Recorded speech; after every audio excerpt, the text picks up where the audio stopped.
Sino ka dito, without spoiling anything of course, sino ka dito at ano yung role mo? Who are you? My name here is Eugene. I'm gonna play as Eugene and I'm gonna be the... The what? Tell us!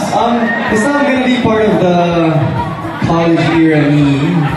Yun na, Eugene. Pero, kasama mo si Aubrey sa party. Anong feeling mo na mapanood na siya? Siyempre sila sa big screen. Siyempre I'm proud of him. Sabi mo sa kanya. I'm proud of you.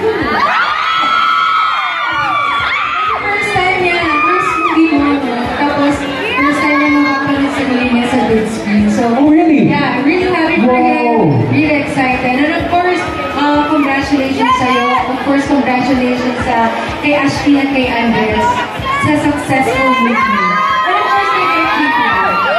Yes, of course. Maraming salamat, guys. Imbitahan niyo sila September 24 to watch Minamahal at Cinemas nationwide.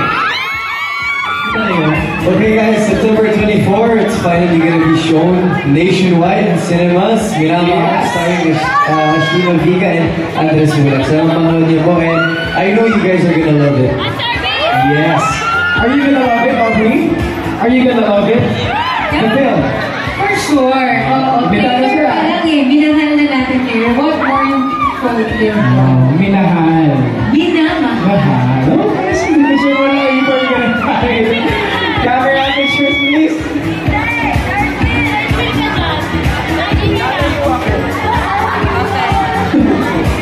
There we go. Lance and Aubrey. Wow, what a beautiful pair. Visuals and chemistry handshaking together. Thank you so much, guys. See you inside. Thank you. All right, up next, let's